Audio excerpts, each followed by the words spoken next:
عبده ورسوله أما بعد فأعوذ بالله من الشيطان الرجيم بسم الله الرحمن الرحيم يا أيها الذين آمنوا اتقوا الله وكونوا مع الصادقين آمنت بالله صدق الله مولانا العظيم وبلغنا رسوله النبي الأمين المكين الكريم ونحن على ذلك من الشاهدين والشاکرین والحمد للہ رب العالمین۔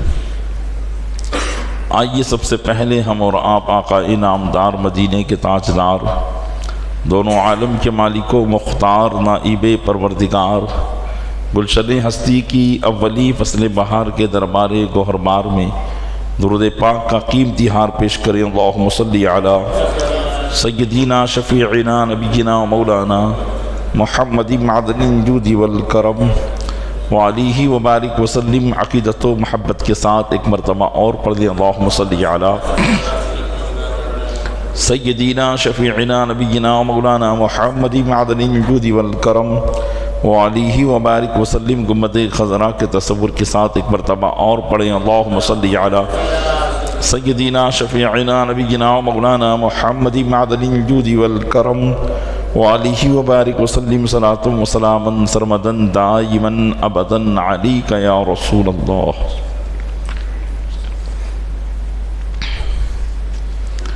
خطبہ مسنونہ کے بعد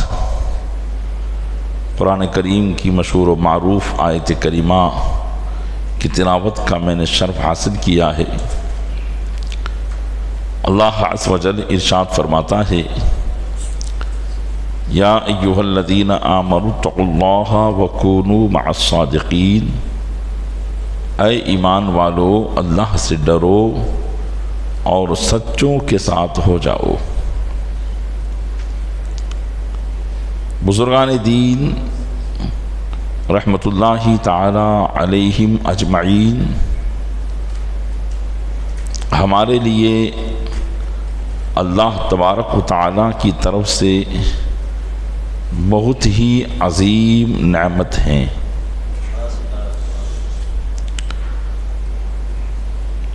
ہمیں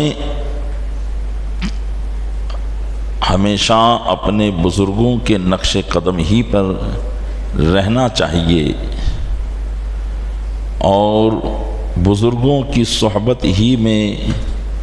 برکت میسر ہوا کرتی ہے۔ آج ہم جس دور میں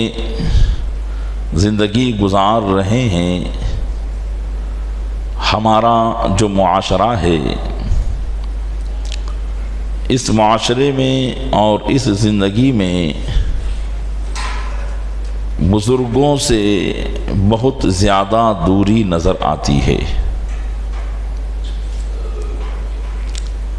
جو بزرگان دین صاحب فیض اور صاحب کرامت ہوئے، ان کی کرامتوں کو دیکھ کر یا سن کر تو ہم انہیں بہت مانتے ہیں، ان سے عقیدت کا اظہار کرتے ہیں، ان کی بارگاہوں میں آتے جاتے ہیں، پھر بھی ہم مکمل طور پر ان کے لائے ہوئے مشن پر گامزن اور عمل پیران نہیں ہو پاتے۔ ہم نے ان کی بارگاہوں میں آنے جانے کو بھی ایک دنیا کی ترقی کا ذریعہ ہی بنا لیا ہے، جبکہ بزرگوں کی بارگاہ میں آنا جانا یا ان کی صحبت کو اختیار کرنا یہ دنیاوی ترقی کے لیے نہیں بلکہ دین کی ترقی کے لیے ہونی چاہیے، ایمان کی ترقی کے لیے ہونی چاہیے، عمل کی ترقی کے لیے ہونی چاہیے۔ اسی لیے اللہ تعالیٰ نے قرآن کریم میں ارشاد فرمایا، اے ایمان والو اللہ سے ڈرو اور سچوں کے ساتھ ہو جاؤ۔ تو سچوں کے ساتھ ہونے کا مطلب یہی ہے کہ ہم نے عام انسانوں میں کچھ اپنے مخصوص بندوں کو بھی بھیجا ہے جن پر ہم نے اپنا فضل خاص فرمایا ہے۔ تو وہ عام انسان جو شیطان کے وار سے محفوظ نہیں رہ پاتے اور اس کے بہکاوے میں آ جاتے ہیں، انہیں چاہیے کہ وہ اپنے ایمان کی حفاظت کے لیے، اپنے اعمال کی پابندی کے لیے ان سچوں کے ساتھ رہیں اور انہی کی صحبت اختیار کریں۔ آج کا جو زمانہ ہے وہ جدت پسندی کا زمانہ ہے۔ ہر آدمی نئی چیز کو پسند کرتا ہے، پرانی چیز کو ناپسند کرتا ہوا نظر آتا ہے۔ یہی بات اس نے اپنے کردار میں بھی اختیار کر لی ہے کہ ہر وہ چیز،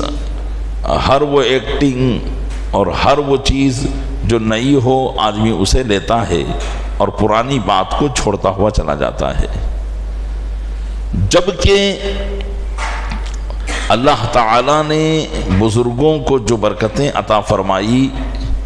ان میں وہ باتیں ہیں کہ جو ہمیں، ہمارے لیے ہماری ہمیشگی کی کامیابی کو بتاتی ہے اور ہمیشگی کی کامیابی سے ہم کو روشناس کرواتی ہے۔ تو بزرگوں کو فالو کرنا، ان کی اتباع کرنا، ان کی پیروی کرنا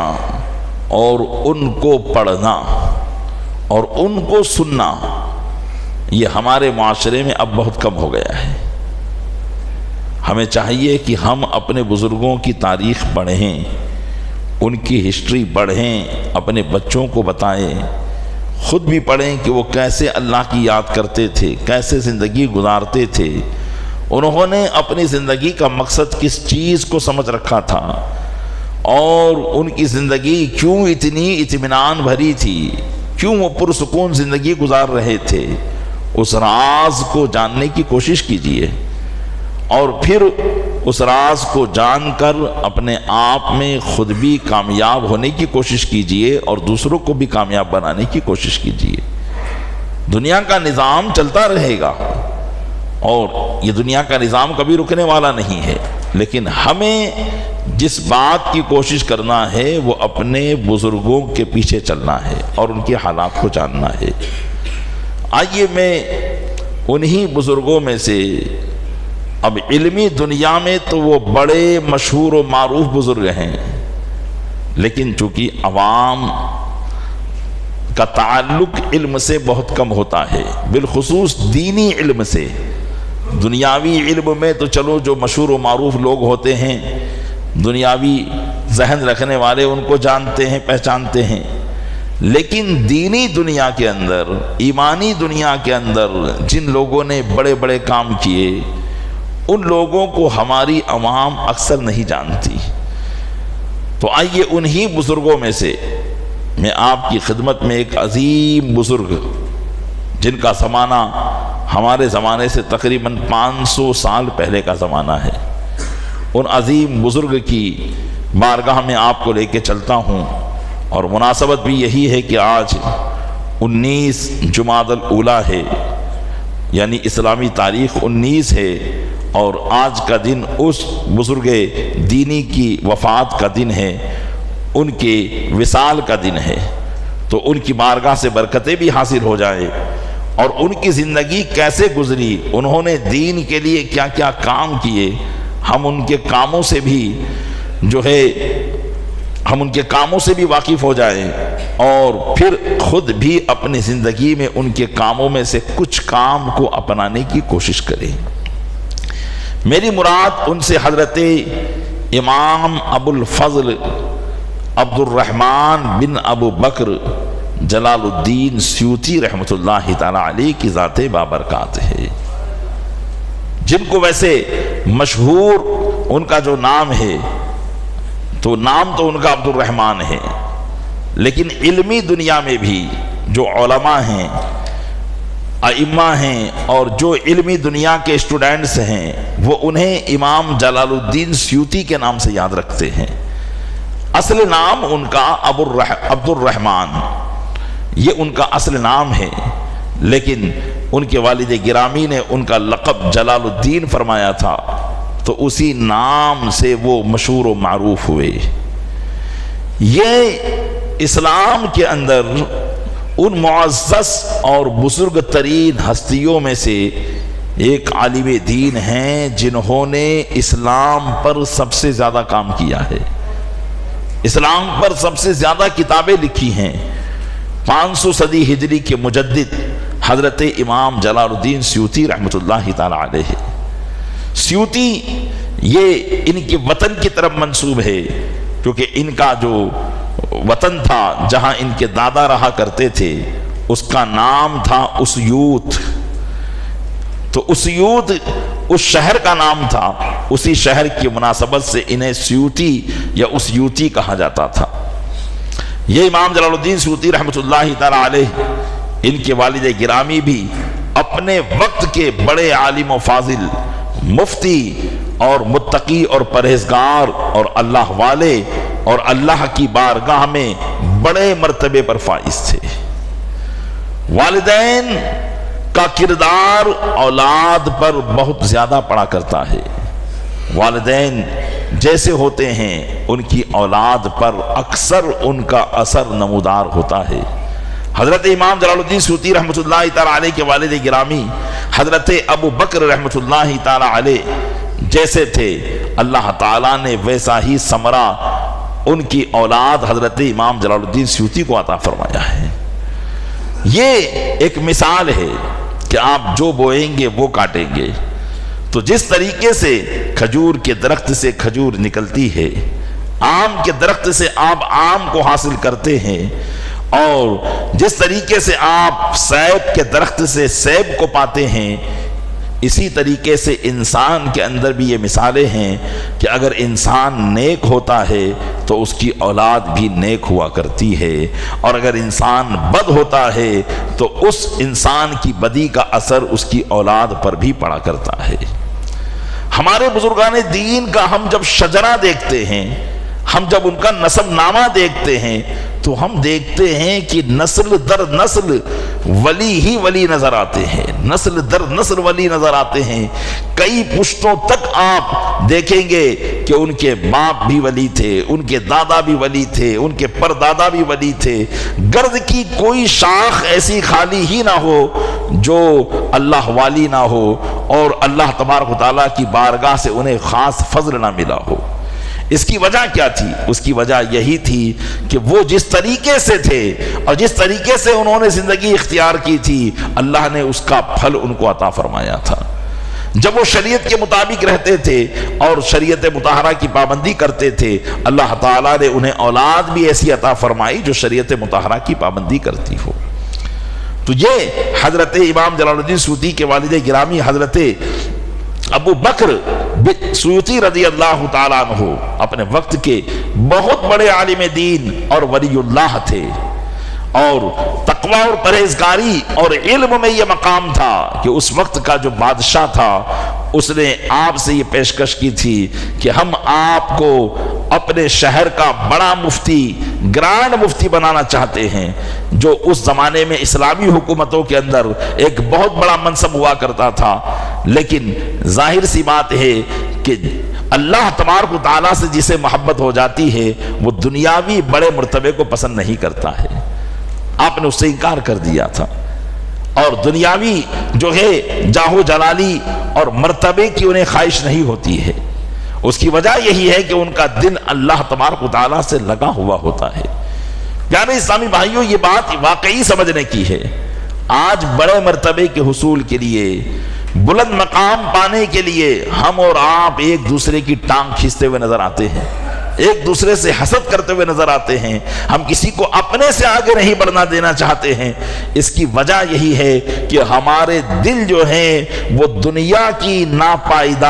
ناپائیدار چیزوں کی طرف لگے ہوئے ہیں۔ یہ ایسی چیز ہے جو ختم ہو جائے گی، تو ہم نے بس یہی سوچ لیا کہ ہمیں مرتبہ مل جائے اسے نہ ملے، ہمارا کاروبار چمک جائے اس کا نہ چمکے، ہم شہر میں بڑے مرتبے والے ہوں وہ نہ ہو، تو چونکہ ہم نے یہ سوچ لیا ہے اس لیے کہ ہمارا دل مکمل طور پر دنیا کی طرف لگا ہوا ہے، اور جب یہ دل اللہ تبارک و تعالیٰ کی محبت سے سرشار ہوگا اور اس کی محبوب صلی اللہ علیہ وسلم کی سچی محبت سے سرشار ہوگا اور شریعت مطہرہ کا پابند ہوگا، تو پھر ہمارے دلوں میں ایک مسلمان کے لیے نفرت نہیں ہوگی، بلکہ ہمارا دل یہ چاہ رہا ہوگا کہ مجھے ملے نہ ملے میرے اس بھائی کو اللہ ضرور اس مقام اور مرتبے سے سرفراز فرما دے۔ اور یہی اسلام کی خوبی ہے، یہی خوبصورتی ہے۔ آج ہمارے درمیان جو طرح طرح کے بازار ایک دوسرے کی دشمنی کے گرم ہیں، حسد کے گرم ہیں، اس کی وجہ یہی ہے کہ ہم اسلام کی تعلیمات اور اپنے بزرگوں کی تعلیمات سے بہت دور نکلے جا چکے ہیں، جبکہ ہمارے بزرگوں کے پاس تو یہ منصب پیش کیے جاتے تھے، وہ دفع کر دیتے تھے، جبکہ وہ اس لائق ہوتے تھے، لیکن انہیں دنیاوی جاہ و جلال کی ضرورت نہیں تھی، کیونکہ اللہ تبارک و تعالیٰ نے انہیں ایسی جاہ و جلالی عطا فرمائی تھی جو ہمیشہ رہنے والی تھی۔ تو آج بھی ہم ان کا نام یاد کر رہے ہیں، آج بھی ہم ان کو جان رہے ہیں۔ اس وقت کا، ان کے زمانے کا جو مفتی ہوگا اس کا نام تاریخ نے یاد نہیں رکھا، لیکن ان کا نام یاد رکھا جا رہا ہے۔ وجہ کیا تھی؟ وجہ یہی تھی کہ انہوں نے اللہ کی رضا کے لیے کام کیے تھے۔ حضرت امام جلال الدین سیوطی رحمۃ اللہ تعالی علیہ اپنے والد گرامی کے نیک فرزند، اور روایتوں میں آتا ہے کہ آپ کا ایک لقب ابن الکتاب، ابن الکتب، یعنی کتابوں کا بیٹا۔ اس کی ایک جو ہے دلچسپ وجہ ہے، فرماتے ہیں کہ آپ کے والد گرامی نے ایک مرتبہ اپنی بیوی سے، یعنی ان کے حضرت امام جلال الدین سیوطی رحمۃ اللہ علیہ کے والدہ سے کہا کہ جاؤ لائبریری سے کتاب لے کر آؤ، اور اس وقت حضرت امام جلال الدین سیوطی کی والدہ حمل سے تھی، اور آپ ہی اپنی والدہ محترمہ کے شکم اقدس میں تھے۔ تو جاؤ، کہا کہ لائبریری سے ایک فلاں کتاب لے کر آؤ۔ آپ کی والدہ جب لائبریری میں گئی تو وہیں درد ذہ پیدا ہوا، اور وہیں حضرت امام جلال الدین سیوطی کی ولادت کتابوں کے درمیان ہوئی۔ اسی مناسبت سے لوگ ان کو ابن الکتاب کہا کرتے تھے، یعنی کتابوں کا بیٹا۔ تو جیسا ماحول ہوتا ہے ویسا بچے پر اثر پڑتا ہے۔ کتابوں کے ماحول میں پیدا ہونے والی ذات جب آگے بڑھی تو اسلام کے لیے اور دین اسلام کی خدمت کے لیے 600 سے زائد کتاب لکھ کر اس دنیا سے چلی گئی۔ اللہ تبارک و تعالیٰ نے یہ مقام حضرت امام جلال الدین سیوطی کو عطا فرمایا۔ اولاد کو بہتر بنانے کے لیے کردار والد کا ہوتا ہے، والد نیک تو اولاد بھی نیک، اور والد کی جیسی تربیت ہوتی ہے ویسی ہی اولاد کی تربیت ہوتی ہے۔ میں نے ابھی ابتدائی تقریر میں کہا کہ ہم نے اپنے بزرگوں کو چھوڑ دیا ہے، ہم ان کی زندگی پڑھتے نہیں ہیں، نہ سنتے ہیں، اور یہی کام ہمارے بزرگان دین کرتے تھے جس سے ان کی اولاد نیک ہوا کرتی تھی۔ جس کام کو ہم نے چھوڑ دیا ہے وہ کیا کرتے تھے؟ وہ اپنے بچوں کی جہاں تربیت کرتے تو اپنے بچوں کو اس وقت کے علماء اور اولیاء کے دربار میں لے جایا کرتے تھے، دینی حضرات کی بارگاہوں میں اپنے بچوں کو لے جایا کرتے تھے، تاکہ ہمارے بچوں پر اللہ کی طرف سے انہیں ملنے والا فیضان جاری و ساری ہو۔ حضرت امام جلال الدین سیوطی رحمۃ اللہ علیہ فرماتے کہ میرے والد گرامی میرے بچپن کے زمانے میں، کیونکہ والد گرامی کا انتقال ان کی عمر جب 5 سال کی تھی تبھی ہو گیا تھا، تو امام جلال الدین سیوطی رحمۃ اللہ علیہ فرماتے ہیں کہ میرے والد گرامی مجھے بچپن میں 2 مرتبہ وقت کے بڑے اولیاء کی بارگاہ میں لے کر گئے۔ کہتے ہیں کہ ایک حضرت امام ابن حجر اسقلانی رحمۃ اللہ تعالی علیہ ان کے مزار اقدس پر مجھے لے کر گئے، اور ایک حضرت شیخ محمد رحمۃ اللہ علیہ جو اس وقت موجود تھے اور مجذوب تھے، اور مجھے لے کر گئے اور ان سے میرے لیے دعا کروائی، تو انہوں نے میرے لیے دعا کی کہ اللہ تعالیٰ اسے دین کا خادم بنائے۔ تو یہ ہمیں اپنی زندگی میں سیکھنے کو مل رہا ہے۔ ہم جبکہ بزرگان دین سے، وقت کے علماء سے، وقت کے اولیاء سے جو ہمارے زمانے میں موجود ہو، ہم خود ہی یہ چاہتے ہیں کہ ہمارا بچہ کسی عالم کی صحبت میں نہ بیٹھے، ہم خود یہ چاہتے ہیں کہ وہ مسجد کے بار بار چکر نہ لگائے، کہ مسجد کے بار بار چکر لگائے گا تو دنیاوی تعلیم میں نقصان ہو جائے گا۔ بعض لوگوں کی ایسی زبانیں ہوتی ہیں، ہمارے کانوں تک پہنچتی ہے یہ باتیں، کہ اس طرح لوگ باتیں کرتے ہیں۔ دیندار کی صحبت میں بیٹھنا اور دیندار کی صحبت میں اختیار کرنا عموماً باپ اپنی اولاد کے لیے پسند نہیں کرتا ہے کہ یہ بار بار جو ہے دینداری کرتا رہے گا تو یہ دنیا میں آگے نہیں بڑھ پائے گا۔ تو یہ ہماری ذہنیت کیوں بن رہی ہے؟ اس لیے کہ ہم نے یہ چند سال کی زندگی کو ہی سب کچھ سمجھ رکھا ہے، اور اس وجہ سے ہم برباد ہوتے چلے جا رہے ہیں۔ یہی ہماری بربادی کی وجہ ہے، اور ہم اسی کو اپنی ترقی کی وجہ سمجھتے چلے جا رہے ہیں۔ تو یہ بزرگان دین کی زندگی میں ہم کو ملے گا کہ وہ اپنے بچوں کی تربیت کیسے کیا کرتے تھے، بزرگوں کی محبت ان کے دلوں میں کیسے ڈالا کرتے تھے۔ ہمیں بھی چاہیے کہ ہم اپنی اولاد کو بزرگوں کی محبت بتائیں، ان کا فیضان بتائیں، اور اللہ تبارک و تعالیٰ نے جو ان کو مخصوص فرمایا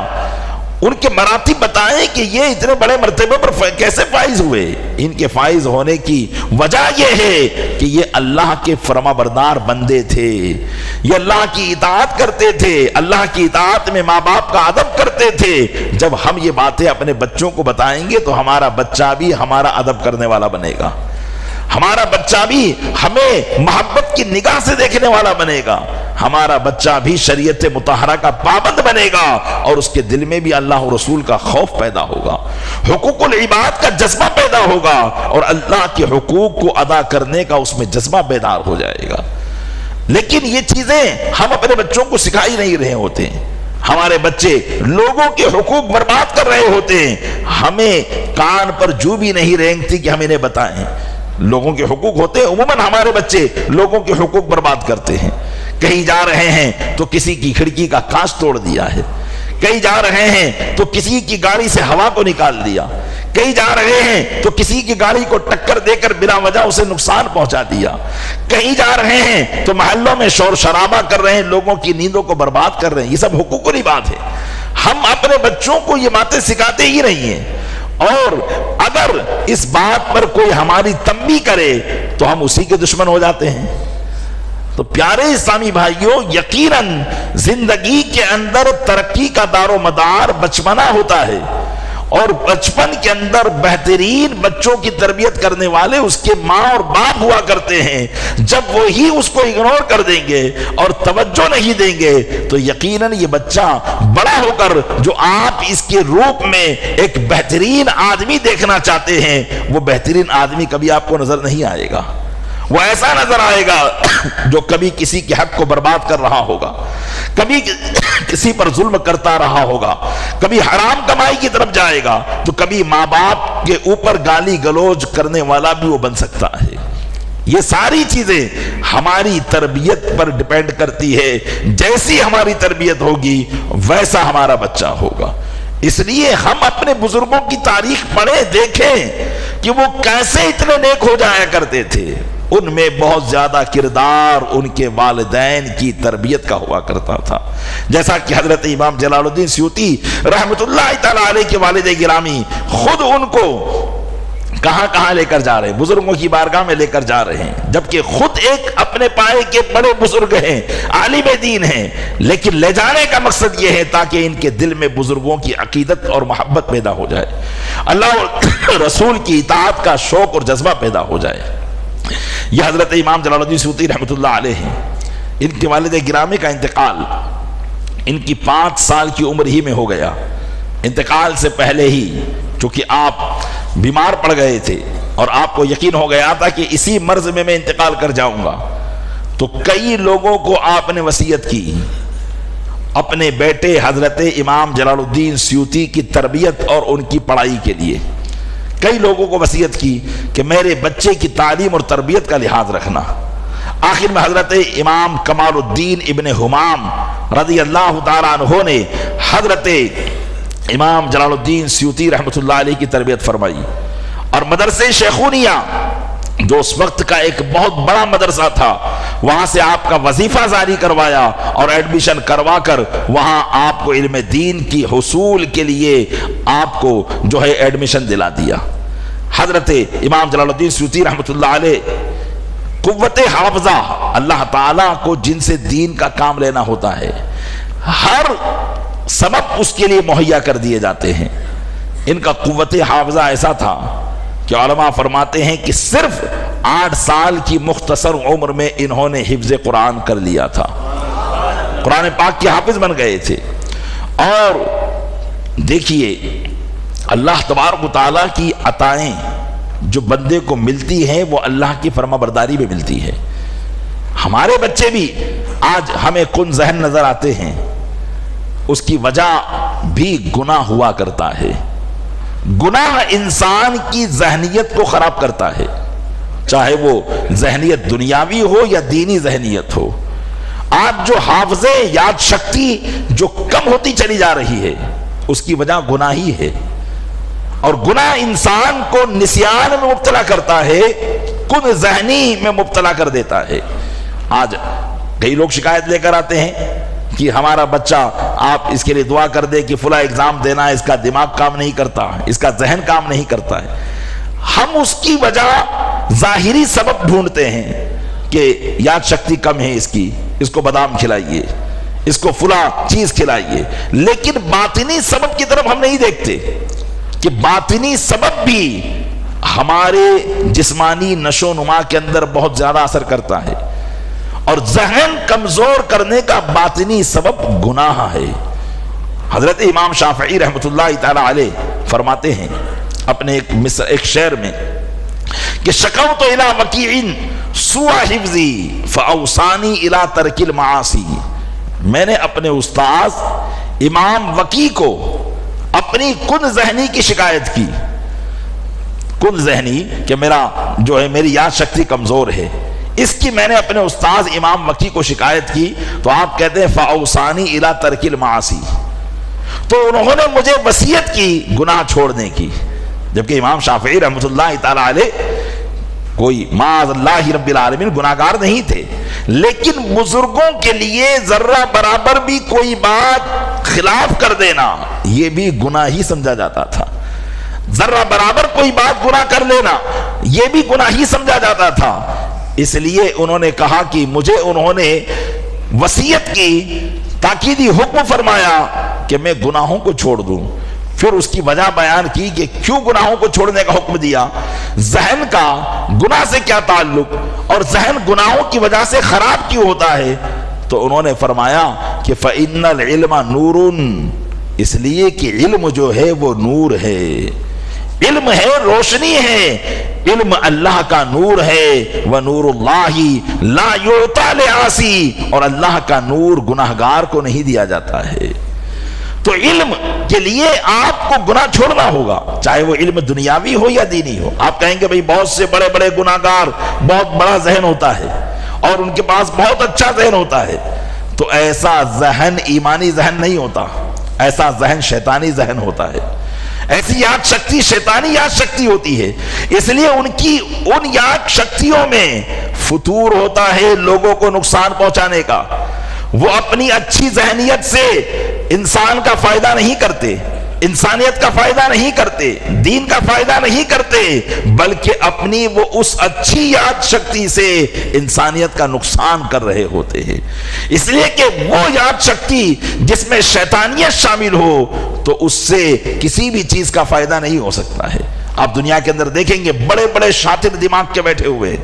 اور طرح طرح سے انسانیت کو برباد کرنے میں لگے ہوئے ہیں، چونکہ ان کی یاد شکتی میں شیطانیت بھر گئی ہے، اور جس یاد شکتی میں ایمانی قوت ہوتی ہے جو گناہوں کے چھوڑنے پر ملتی ہے اس سے دین کا فائدہ نظر آیا کرتا ہے۔ امام جلال الدین سیوطی رحمۃ اللہ علیہ جیسے بزرگ اور ان جیسے اور بھی ہمارے بزرگ، اللہ نے ان کو جو قوت حافظہ عطا فرمایا تھا وہ ان کی دینی خدمات کا ذریعہ بن گیا کہ 8 سال کی عمر میں آپ نے قرآن مجید کو حفظ کیا اور کئی عربی کتابوں کو زبانی یاد کر لیا تھا، کئی عربی کتابوں کو زبانی یاد کر لیا تھا، اور فرماتے ہیں کہ اللہ کے فضل سے مجھے 2 لاکھ حدیثیں زبانی یاد ہیں، 2 لاکھ حدیثیں ان کو زبانی یاد تھی، اور فرماتے ہیں کہ زبانی اگر 2 لاکھ حدیثوں سے زیادہ حدیثیں بھی مجھے ملتی تو میں انہیں یاد کر لیتا، کیونکہ حدیثوں کا پہلے اس طریقے سے کتابوں کا زیادہ معاملہ نہیں تھا، لیکن جتنی حدیثیں ان کو ملی انہوں نے وہ ساری حدیثیں زبانی یاد کر لی۔ وجہ کیا تھی؟ وجہ تقوی، پرہیزگاری، اللہ کی اطاعت، نماز تہجد کی پابندی،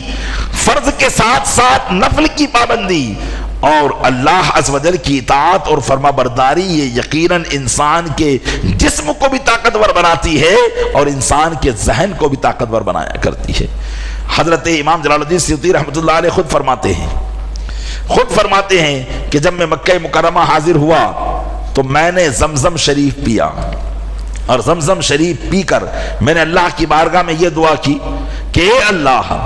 مجھے فقہ میں امام سراج الدین بلقینی رحمۃ اللہ علیہ اور حدیث میں امام ابن حجر عسقلانی رحمۃ اللہ علیہ جیسا عالم بنا دے۔ یہ دعا انہوں نے زمزم پی کر کی، اور زمزم پی کر جو دعا کرے گا اللہ تعالیٰ اسی مقصد میں اسے کامیاب فرمائے گا۔ لیکن اعتماد ضروری ہے، یقین ضروری ہے۔ ہم اور آپ جو دعا کرتے ہیں وہ اپنی دنیا ہی کے لیے کرتے ہوئے نظر آتے ہیں، بیماری سے شفا ہی کے لیے کرتے ہوئے نظر آتے ہیں۔ بزرگوں کی دعائیں یقیناً ایسی ہوا کرتی تھی جو خود کے لیے بھی فائدہ مند ہوتی تھی اور آنے والی نسلوں کے لیے بھی فائدہ مند ہوا کرتی تھی۔ امام جلال الدین سیوطی رحمۃ اللہ علیہ نے جو دعا کی علم کے لیے کہ مجھے بڑا عالم بنا، آج آپ دیکھیں کہ ان کی کتابوں سے دین کا فائدہ ہو رہا ہے۔ علماء ان کی کتابوں سے دین لے کر عوام تک پہنچا رہے ہیں۔ ان کی جو کتابیں ہیں وہ منظر عام پر ہیں، علماء اس کتابوں کو پڑھتے ہیں اور اس سے دین کو زندہ رکھنے کی کوشش کر رہے ہیں۔ آپ غور کر لیجئے کہ اللہ تعالیٰ ان کی قبروں پر ان کی اس دینی خدمات کی وجہ سے کتنی رحمتوں کا نزول فرماتا ہوگا، کیسا ایثار ثواب کا ذریعہ ہے کہ ہم یہاں بلا کر قرآن خوانی کرواتے ہیں، اور انہوں نے ایسے کام کیے ہیں کہ بغیر بلائے لوگ ان کے لیے ایثار ثواب کرتے ہوئے نظر آ رہے ہیں۔ تو یہ جب سوچ اچھی ہوتی ہے تو انسان ہر چیز میں اچھی سوچ بناتا ہے۔ اور حدیث پاک میں ہے، نبی کریم صلی اللہ علیہ وسلم کا ارشاد ہے کہ زمزم پی کر جو بھی دعا مانگی جائے گی اللہ اس کی مراد کو پورا فرمائے گا، اور زمزم جس مقصد سے پیا جاتا ہے وہ مقصد پورا ہوتا ہے، چاہے غذا کی مقصد سے پیو، چاہے پیاس بجھانے کے مقصد سے پیو۔ تو امام جلال الدین سیوطی رحمۃ اللہ علیہ نے جو یہ دعا کی، اللہ تبارک و تعالیٰ نے ان کی اس دعا کو قبول فرما کر انہیں واقعی اپنے دین کا مؤید و مددگار بنا دیا۔ اسی طریقے سے امام جلال الدین سیوطی رحمۃ اللہ علیہ کی شان، ان کی شان ایسی اعلیٰ تھی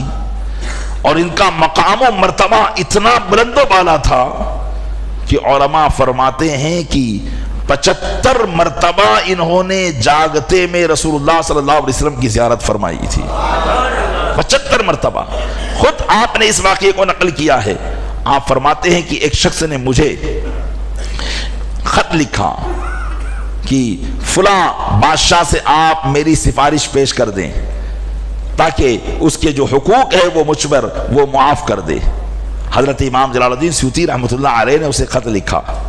اور فرمایا کہ اے بھائی، میں یقیناً تیری مدد کرتا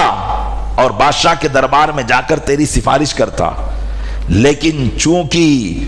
میں بارہا نبی کریم صلی اللہ علیہ وسلم کی بارگاہ میں حاضری دیتا ہوں اور آپ کی ملاقات کا شرف حاصل کرتا ہوں، اور اس کا مقصد یہ ہے کہ اللہ تعالیٰ نے مجھے حدیث کی خدمات پر مامور کیا ہے، خدمت حدیث پر مجھے مامور کیا ہے۔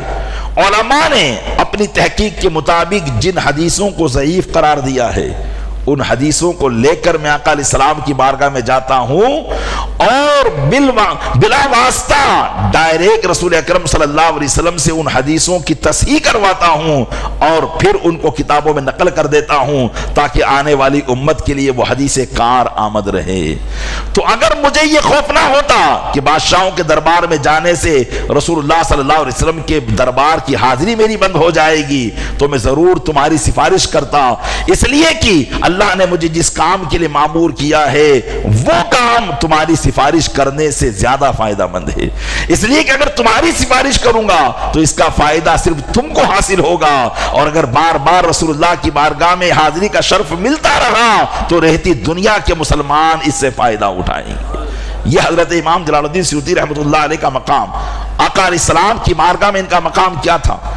علماء لکھتے ہیں ان کی حیات میں اور ان کی سیرت کے اندر لکھتے ہیں کہ نبی کریم صلی اللہ علیہ وسلم کی بارگاہ میں چونکہ عموماً ان کا آنا جانا تھا، بعض لوگوں نے 75 مرتبہ سے زیادہ اس بات کا ذکر کیا ہے کہ جاگتے ہوئے انہوں نے آقا علیہ السلام سے ملاقات کی۔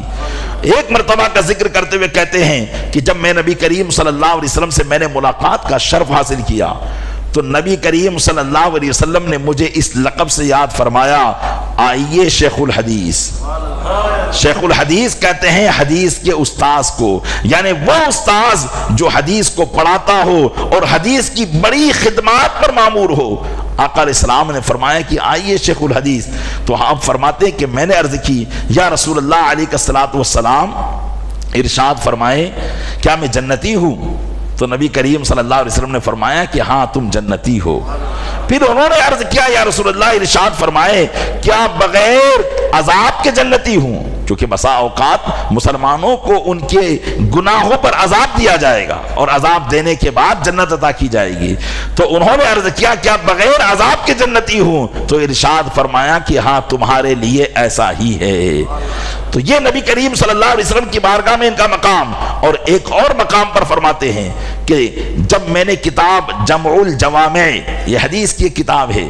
یہ کتاب جب میں نے لکھی تو میرے خواب میں رسول اکرم صلی اللہ علیہ وسلم تشریف لائے، تو میں نے ان سے عرض کیا یا رسول اللہ میں نے آپ کی احادیث کی حفاظت کے لیے، آج جو حدیثیں ہمارے سامنے ہیں ورنہ حدیثیں تو صحابہ کی زبان پر تھی، ان بزرگوں نے ان حدیثوں کو کتابوں میں لکھا تو آج ہمارے پاس پہنچی ہے۔ تو فرماتے ہیں کہ میں نے آپ کی احادیث کی حفاظت کے لیے کتاب لکھی ہے جمع الجوامع، کیا میں اس کتاب میں سے کچھ آپ کی بارگاہ میں پڑھوں؟ تو آقا علیہ السلام نے مجھے فرمایا کہ ہاں اے شیخ الحدیث اسے پڑھ کر سناؤ۔ تو کہتے ہیں مجھے جو رسول اکرم صلی اللہ علیہ وسلم نے یہ لقب عطا فرمایا شیخ الحدیث کا، یہ دنیا کی تمام نعمتوں سے زیادہ بڑھ کر میرے لیے یہ سب سے بڑی نعمت ہے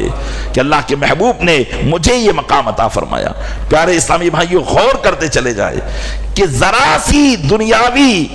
آرام اور آسائش کی خاطر ہم اپنی ساری توجہ دنیا کی طرف لگا کر اللہ کی کتنی بڑی بڑی نعمتوں سے دور ہو جایا کرتے ہیں، لیکن یہ بزرگان دین سب کچھ دین میں لگا کر اللہ کی بارگاہ سے کتنا بڑا مقام حاصل کر لیتے ہیں۔ تو اب اللہ تعالیٰ ان کو چن لیتا ہے، یہ یقیناً چنے ہوئے لوگ ہیں، یہ منتخب کردہ لوگ ہیں، لیکن کیا ہم صرف یہی کہہ کے رہ جائیں گے کہ یہ تو بڑے بڑے بزرگ تھے اور ان کا تو مقام بہت بلند و بالا ہے، ہم تو ان کے پیر کی خاک بھی نہیں ہے؟ یقیناً ہم خاک نہیں ہیں، لیکن پیارے اسلامی بھائیوں کیا یہی کہہ کر ہم اپنے دین سے اور دین کی ذمہ داریوں سے چھٹکارا پا سکتے ہیں؟ صرف بزرگوں کے نام لے کر، بزرگوں کی فاتحہ لگوا کر، ان کی نظر و نیاز کر کے ہم کیا ان کے لائے ہوئے پیغام سے سبکدوش ہو سکتے ہیں؟ ہرگز نہیں ہو سکتے۔ ہمیں چاہیے کہ ہم ان بزرگوں کی سچی تاریخ کو پڑھ کر اپنے اندر بھی کچھ نہ کچھ یاد خدا پیدا کرنے کی کوشش کریں، یہ دل ویران میں اللہ کی یاد کو بسانے کی کوشش کریں۔ یقیناً یہ دل کی ویرانی جو ہماری بڑھتی چلی جا رہی ہے، جس میں کبھی اچھی سوچ آتی ہی نہیں ہے، ہم ایک دوسرے کے خلاف برا ہی سوچتے ہیں، گناہوں کے تصورات ہی ان دلوں میں ہوتے ہیں، طرح طرح کی خرابیوں سے یہ دل ہمارا بیمار ہو چکا ہے۔ اس کا بہترین علاج وہ یہی ہے کہ ہم اس دل میں اللہ کا ذکر بھر دیں، اپنے بزرگوں کے نقش قدم پر چل کر اللہ کی یاد کریں، عبادات کریں، ریاضات کریں، اپنی زندگی میں بہتر طریقہ اختیار کریں، اسلامی شریعت مطہرہ کو اپنانے کی کوشش کریں، تو یقیناً زندگی کے اندر سکون ہی سکون مل جائے گا، آرام ہی آرام مل جائے گا۔ ہم آرام اور سکون کسی اور طرف تلاش کر رہے ہیں، لیکن ہمارے رب نے سکون تو ہمارے گھر میں رکھا ہے، ہمارے گھر میں جو قرآن رکھا ہوا ہے سکون ہمارا سارا اسی میں ہے، ہمارے گھر میں جو ہماری نمازیں ہیں سکون ہمارا سارا اسی میں ہے۔ اس لیے کوشش کریں کہ اپنے آپ کو نیک بنائیں، اس بات کی ضرورت ہے. آج ایک مسلمانی معاشرہ آج بگڑتا ہوا چلا جا رہا ہے. ہمیں اپنے اس معاشرے کو سدھارنے کے لیے سب سے پہلے اپنے آپ کو سنوارنا ہوگا, سدھارنا ہوگا. ہم اپنی اولاد کو نیک دیکھنا چاہتے ہیں لیکن خود نیک بننے کی کوشش نہیں کر رہے ہیں. ہم اپنی اولاد کو یہ چاہتے ہیں کہ ہماری اولاد ہمارے سامنے بالکل ہاتھ بن کر کھڑی ہو جائے, جو حکم دے ایک حکم پر وہ ادھر سے ادھر دوڑتی ہوئی نظر آئے. تو پیارے اسلامی بھائیوں, ہم بھی تو اس مالک الملک کے بندے ہیں. اس کی بھی مشیت تو یہی ہے کہ ہم بھی اس کی بارگاہ میں ایسے ہی ہو جائیں کہ ادھر اس کا حکم آئے اور ادھر ہم اس کے حکم کی پیروی اور اس حکم کو بجا لاتے ہوئے نظر آئے. جب اس رب کی منشا پر ہم عمل نہیں کریں گے تو یاد رکھیں کہ ہمارے ماتحت جو ہیں وہ کبھی بھی ہماری سننے والے نہیں ہیں. ہمارے بچے کبھی بھی ہمارے فرما بردار بننے والے نہیں ہیں. ابھی زمانہ تو یہ ہے کہ آج باپ پر ہاتھ اٹھایا جا رہا ہے, ماں پر ہاتھ اٹھایا جا رہا ہے, گالی گلوچ ماں سے کی جا رہی ہے, دھکے ماں کو دیے جا رہے ہیں, طرح طرح کی باتیں ماں کے تعلق سے کی جا رہی ہے. آج زمانہ ہے. اور زمانہ آگے کیسا آئے اس سے پہلے کہ ہم اللہ تبارک و تعالیٰ کی فرما برداری کو چھوڑ کر نافرمانی میں مبتلا ہو اور اس طرح کے معاشرے میں مبتلا ہو, ہمیں آج سے اپنے گھر کے ماحول پر توجہ دینے کی کوشش کرنی چاہیے. اپنے بچوں کی اچھی تربیت کرنے کی کوشش کرنی چاہیے. بزرگان دین کے نقش قدم پر خود بھی چلنے کی کوشش کرنی چاہیے اور اپنے بچوں کو بھی چلانے کی کوشش کرنی چاہیے. تبھی ہماری دنیا اور آخرت دونوں بہتر گزر سکتی ہے. ورنہ آخرت تو اللہ حوالے ہے لیکن دنیا کا معاملہ آج ہمیں برباد ہوتا وہی نظر آ رہا ہے. اس لیے اس دنیا کے معاملے کو بچائیے, معاشرے کو بچائیے. یہ ہمارا معاشرہ بربادی کے منہ پر آ کر کھڑا ہو گیا ہے, بربادی کے دہانے پر آ کر کھڑا ہو گیا ہے. آج ہر گھر کی ہسٹری بنتی چلی جا رہی ہے, آج ہر گھر کی کہانی بنتی چلی جا رہی ہے. کوئی چھپاتا ہے, کوئی ظاہر کرتا ہے, لیکن حقیقت میں ہر گھر جو ہے بے سکونی و بے اطمینانی اور پریشانی کے عالم میں زندگی گزار رہے ہیں. کوئی کڑ کر گزار رہا ہے تو کوئی ہنس ہنس کر گزار رہا ہے, لیکن ہر ایک کا حال جو ہے بالکل پریشان کن ہے. اور ان سب کا حل اپنے بزرگوں کے نقش قدم پر چلنا ہے. ان سب کا حل اپنے رب عز و جل کے فرمانات پر عمل کرنا ہے اور رسول اکرم صلی اللہ علیہ وسلم کی سنتوں پر عمل کرنا ہے. اللہ تعالیٰ اپنے محبوب صلی اللہ علیہ وسلم کے صدقے میں ہمیں حقیقت میں اپنے رب عز و جل کا فرما بردار بننے کی توفیق عطا فرمائے اور بزرگوں کے نقش قدم پر چلنے کی توفیق عطا فرمائے. آمین بجاہ نبی امین.